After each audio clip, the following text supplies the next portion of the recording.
Ola, que tal, señoras e señores? Moi boa noite, martes 30 de xuño, nova edición de As Pontes hoxe, neste caso, edición televisiva, e onde toca repasar ao longo dos vindeiros minutos a actualidade municipal. Comezamos en clave política, porque mañá arranca o mes de xullo e con el temos a sesión ordinaria correspondente ao mes que está a piques de chegar. Neste caso, novamente teremos preguntas para o equipo de goberno, mocións e aprobación de distintas actas e decretos. A política municipal volverá a ser mañá protagonista da xornada e que co inicio do mes de xullo tamén temos sesión plenaria ordinaria na Casa do Concello. Como sempre, a convocatoria botará a andar ás 9:30 no Salón de Plenos e cunha orde do día que se vai abrir coa proposta de aprobación de actas celebradas, neste caso, en meses anteriores. Asemade, darase conta dos decretos de alcaldía de maio e xuño e tamén se someterá a votación ás propostas de festivos locais para 2027, ademais do convenio anual de cooperación co Servizo de Protección Civil Municipal. Na marcante, o asunto estrela da cita van ser os orzamentos de 2026, o que tamén se vai sumar á aprobación inicial da relación de postos de traballo municipal. A orde do día vaise completar coa modificación orzamentaria do capítulo de subvencións a entidades deportivas e co acordo da adxudicación do contrato de servizo da Escola Infantil de Barosa. No apartado de mocións, o Partido Popular demandará a creación dun servizo de interese municipal entre As Pontes e Ferrol e tamén haberá varias mocións de urxencia, ademais dos rogos e preguntas ao equipo de goberno. Como é habitual nos espazos informativos de mañá mércores, afondaremos en todos os aspectos que se traten e aproben ao longo da cita. E dende o Departamento de Obras que dirixe Roberto Rivera, cheganos unha moi boa nova porque xa están rematados os traballos de illamento térmico do Polideportivo da Madalena. O pabillón da Madalena xa é un espazo totalmente moderno e eficiente enerxéticamente e que o Concello vende a anunciar a fin dos traballos de rehabilitación enerxética desta infraestructura e que financiaron os gobernos municipal e autonómico. A intervención, na que se investiron 149.911 euros, permitiu modernizar esta instalación deportiva da man da renovación integral das fachadas do volume principal, que presentaban humidades e manchas e que carecían de illamento térmico. Así, apostouse por rehabilitar completamente a envolvente do edificio, incorporando un novo sistema de illamento térmico polo exterior e sustituindo a chapa existente na parte superior da fachada. Asemade, repuxéronse todos os canalóns e baixantes afectadas, renovouse por completo o sistema de iluminación, con nova tecnoloxía LED de alta eficiencia, e ata se instalou un sistema intelixente de control do acendido e da intensidade lumínica, e que vai permitir adaptar a iluminación ás necesidades reais de cada actividade deportiva. Os traballos completáronse coa instalación de novos equipos de aerotermia para a xeración de auga quente sanitaria, o que vai permitir neste caso reducir o consumo eléctrico. O Concello das Pontes tamén se sumaba estes días á campaña do Orgullo, neste caso da man dunha serie de iniciativas nas súas redes sociais baixo o lema Fai Eco. Coa celebración este mes de xuño do Día Internacional do Orgullo LGTBIQ+, o Concello das Pontes, mediante o Departamento de Benestar Social, volvía a poñer en marcha a campaña de sensibilización ás pontes a toda a cor Fai Eco. Por terceiro ano consecutivo nas redes sociais do Concello e tamén a través da carteleiría que se colocou nos diferentes edificios municipais en varios puntos do casco urbano, quixose reafirmar e dar visibilidade ao sentimento do orgullo sobre a diversidade sexual, a identidade e a expresión de xénero, ademais dos dereitos e identidades do colectivo LGTBIQ+. Novamente apostouse por abordar conceptos empregando unha linguaxe accesible, visual e moi directa para explicar dende o que é a orientación sexual ata a identidade de xénero ou a expresión de xénero, e utilizando tamén infografías, material educativo e distintos recursos que podemos atopar nos espazos de Facebook e Instagram do Concello das Pontes. A bandeira coas cores do arcoíris e ondeou por primeira vez en 1978. Desde entón, a bandeira arcoíris converteuse nun símbolo de orgullo, diversidade e loita polos dereitos das persoas do colectivo. Inicialmente a bandeira tiña 8 cores, logo reducíronse a 7 e finalmente quedouse con 6. Cada cor simboliza un concepto: vermello, a vida; laranxa, a saúde; amarelo, a luz do sol; verde, a natureza; azul, a serenidade; e violeta, o espírito. E isto non é todo. No 2018, o deseñador gráfico Daniel Quasar presentou a bandeira do Orgullo do Progreso, unha nova versión que engade as franxas rosas, brancas e azuis da bandeira do Orgullo Trans e as franxas negras e marróns como símbolo da equidade racial e en homenaxe ás persoas que viven co VIH e o SIDA.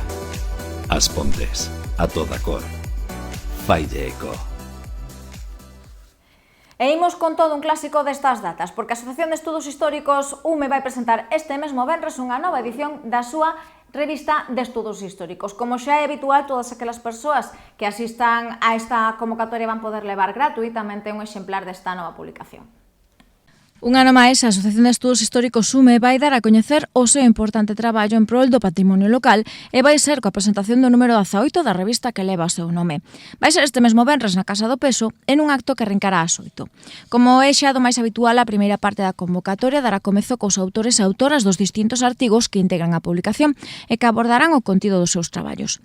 De feito, neste nome número podemos atopar interesantes textos sobre Encaso, o crime franquista das Barosas ou a evolución estética e funcional da Praza do Hospital e a súa contorna. Asemade, tamén está previsto que se entreguen os premios correspondentes á última edición do Premio de Investigación que cada ano impulsa a UME, e no que nesta 10ª convocatoria se recoñeceron os traballos de Gael Uxío Proupín, adicado ao mercado negro nas Pontes e Ortigueira, e que se fixo co primeiro lugar do certame cun premio de 2.000 euros, ademais do estudo do licenciado en Xeografía e Historia Juan Carlos Vázquez Arias, natural de Ponte de Ume, que abordou os inicios do Concello das Pontes e as corporacións municipais durante a ditadura franquista. O evento será de entrada libre e os asistentes poderán levar de balde un exemplar da revista deste ano. Estamos a piques de entrar nas nosas festas e as Carmes e os Carmelos están a preparar nova edición da súa xuntanza gastronómica anual. Vai ter lugar o vindeiro día 16, o día da patroa, no restaurante La Tremenda. Coa chegada do mes de xullo chega tamén a tempada das festas patronais en honra a Virxe do Carme, unha cita da que xa estamos a coñecer parte do programa de actividades deseñado dende o Departamento Municipal de Cultura e que vai incluir todo un clásico, a xuntanza gastronómica anual dos Carmelos e das Carmes da Vila, que volverán render homenaxe á súa patroa. A data escollida para este acontecemento será o día 16 do mes que ven, precisamente o Día Oficial do Carme, e a xornada estará protagonizada por un xantar de confraternidade que se vai desenvolver no restaurante La Tremenda. O prezo por participante é de 38 euros e as inscricións deberán realizarse até este mesmo xoves nos establecementos Óptica Carmela, Xollería Rafa Vila e Nova Zarmaige. Outro clásico das festas do Carme é a cacería do raposo. O Radio Club EUME vai volver a organizar este mesmo sábado unha convocatoria para os xeareiros e xeareiras daqueles, os que lles gusta andar na busca dos raposos. O Radio Club EUME xa ten data para unha nova edición da súa caceiría do raposo. Vai ser este mesmo sábado día 4 e, como sempre, o punto de saída da proba será a Rúa Ramón Cabanillas ás 5 da tarde. A cita de busca con emisoras celebra a súa edición número 29 seguindo as pautas de convocatorias anteriores, porque ademais de repetir horario e lugar de saída, o obxectivo será localizar as balizas agochadas por todo o municipio e con premio para os máis expelidos como emisoras, antenas e, por suposto, diferentes trofeos. A inscripción, como é habitual, vai se realizar na mesma xornada do sábado, denantes do inicio da proba, nas propias instalacións do Radio Club EUME no Mercado de Abastos. E imos agora cunha proposta que vai estar neste caso aberta ao público ata o 10 de xullo na Casa do Peso, nova exposición do colectivo de artistas Pontes e Sarpo con máis de 40 obras ideadas por preto dunha vintena de veciños e veciñas. O colectivo artístico Arpo xa conta cunha nova exposición nos corredores da Casa do Peso, un espazo que ao longo das vindeiras semanas será o epicentro da vanguarda creativa local. Silencio é o nome que agrupa un total de 17 artistas de diferentes idades e preto de 40 obras que dende o pasado venres ofrece un percorrido polas últimas creacións do grupo artístico pontés, fusionando distintas técnicas que van dende o acrílico, a acuarela, a tinta, o óleo ou as ceras escolares e que dialogan entre propostas realistas e outro tipo de traballos máis abstractos e contemporáneos. Iso sí, o silencio é o que une a todas estas propostas, tanto en gran formato como de medidas máis pequenas, en o que podemos atopar as últimas creacións dos veteráns Loli Fraga, Miri Franco, Eduardo López Soto, Cristina de Palacio, Fernando Vigo, Eduardo González ou Guadalupe Lago, e que se mesturan coas propostas dos artistas máis novos como Dana, Abril, Lía, Iria ou Inés.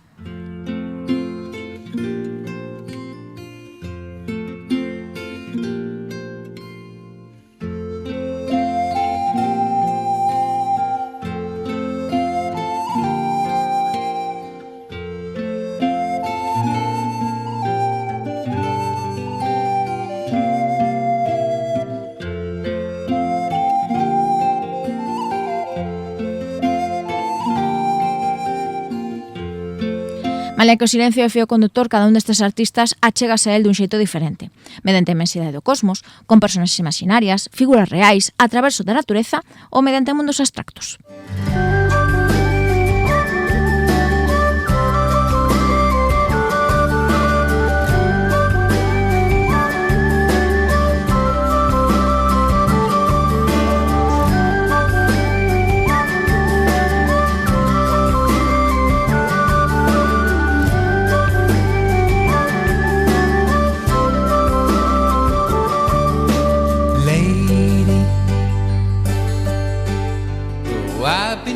Veciños e visitantes terán a oportunidade de entrarse neste universo visual ata o vindeiro 10 de xullo gratuitamente, de 9 a 2 e de 5 a 9 da noite de luns a venres, ou xa os sábados entre as 9 e as 2 da tarde, no que xa unha das citas culturais imprescindibles do inicio do verán pontés. Ese onte repasábamos o que daba de sí o espectáculo de fin de curso das escolas de danza moderna e baile clásico. Nesta ocasión temos que abordar o espectáculo de fin de curso dos... Ese onte repasábamos o que daba de sí o espectáculo Soños de fin de curso das escolas de baile moderno e danza clásica. Hoxe botamos unha ollada a outra proposta. Neste caso levábanos onte mesmo ata o Polideportivo da Fraga na man do Clube Patín As Pontes. O Clube Patín As Pontes puxo onte punto e final a unha tempada impecable da man da celebración da súa tradicional exhibición de fin de curso. O Polideportivo da Fraga vestiu as súas mellores galas e rexistrou unha fantástica asistencia, converténdose nun fervedoiro de aplausos, música e, sobre todo, moita emoción sobre as 4 rodas. O evento, que serviu novamente como escaparate para dar conta do gran traballo realizado polas deportistas ao longo destes meses, ofreceu un espectáculo de primeiro nivel e que enfeitizou ao público asistente dende as primeiras notas. Así houbo pezas individuais, onde as patinadoras máis expertas demostraron a súa capacidade técnica con xiros e saltos inimitables.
Non faltaron as coreografías grupais ateigadas de cor e ritmo cunha perfecta sincronización entre as participantes e que fixeron vibrar ao público presente ao son de temas dos 80 con voces tan coñecidas como as de Tina Turner, Freddie Mercury, Michael Sambello ou Catherine and the Waves.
Iso sí, o momento máis divertido da xornada chegou co salto á pista dos pais e nais das patinadoras, que neste caso accederon á pista da Fraga para protagonizar as súas propias montaxes musicais.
Con máis entusiasmo que técnica, pero cun sentido do espectáculo envexable, os proxenitores demostraron a súa total implicación co clube, logrando os aplausos do respetable. Unha iniciativa que deixou ben claro que o mundo da patinaxe nas Pontes é, ante todo, unha gran familia. A gala pechouse con fotografías, aplausos, agasallos para as mestras e do mellor xeito posible, coa vista posta xa nos retos da vindeira tempada.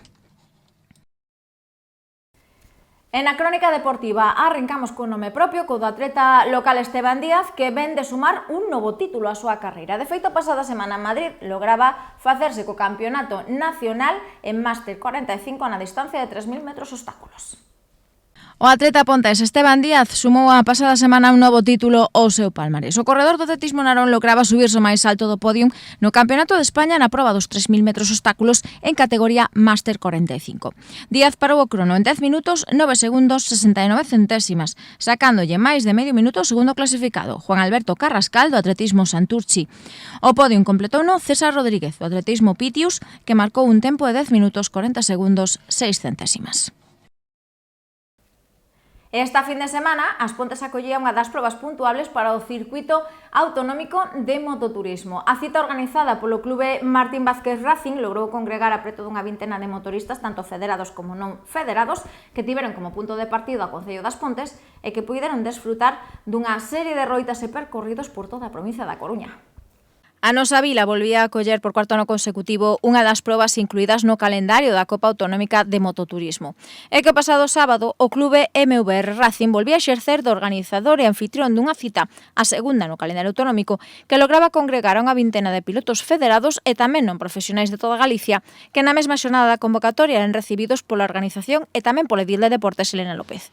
A roita contou cun total de 320 km que tiveron como punto de partida a Casa do Concello, co paso dos participantes por espazos naturais e paisaxísticos espectaculares da provincia da Coruña como as Fragas do Eume, e coa novidade desta edición de que precisamente tiñan que atopar tamén un punto fantasma. En canto ao podio de gañadores, o piloto do Clube Deportivo Trexos, José Antonio Lamas, foi o mellor da xornada, seguido de Carlos Gago, do Motoclub Papaya, e Marta Díaz, tamén do Clube Trexos como terceira da cita pontesa. Pois así rematamos, señoras e señores. Nos volvemos mañá dende as 9:30 da noite, por suposto, para falarlles desa sesión ordinaria de todos os asuntos que reciban luz verde nesta convocatoria e tamén para abordar os temas máis interesantes da xornada e que neste caso son protagonistas da actualidade municipal. Como sempre, graciñas por acompañarnos unha noite máis e bo descanso.